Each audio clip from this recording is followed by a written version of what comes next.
Hello friends, welcome to SK motor work Silchar.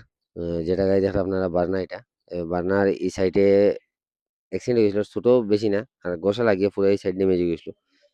কাস্টমারের phone না damage আসলো, সামনে বাম্পারও পিছর ডিক্কির মধ্যে রিপেন্ট আসলো, যেন মেঘালয়তে হইতে রিপেন্ট করে গাড়ি লইছে, তাই সেকেন্ড হ্যান্ড গাড়ি মেঘালয় রিপেন্ট করা আসলো, তার কালার 100% ম্যাচিং আসলো না। ওটাই আমি সব করছি, এই সাইড পুরা, রাইট সাইড পুরা করছি, ডিক্কি করছি, পিছর বাম্পারের কর্নারটা করছি, আর ফ্রন্ট বাম্পারটা আমি পুরা করছি। আর লগে কাস্টমারের একটা অপশন আসলো, যে ও পিয়ানো ব্ল্যাক, দুইটা সাইড মিরর কভার, আর ফ্রন্ট গ্রিল জালি যেগুলো আছে ওগুলো সাইন সব কিছু পিয়ানো ব্ল্যাক হইতো। গাড়ি অবশ্য করিয়ে দিয়েছি, কাস্টমার ভালো লাগছে। এখন জাস্ট গাড়ি জানি এখন দাদা গাড়ি লইয়া যেতে আইসুন। আপনার ভিডিওটা দেখুন কীরকম হয়েছে কাজ আর কীরকম না, কমেন্টে জানাইবা। আপনার আশা করি ভালো লাগবে ভিডিও ভালো লাগে ভিডিওটা লাইক করে শেয়ার করে দিবা, পেজটা ফলো করে রাখবা। 2.5K ফলোয়ার্স কমপ্লিট করাইছেন আপনারা বড় জলদি, আগে দিয়ে ওরকমও সাপোর্ট করবা এরকম করে থাকলে।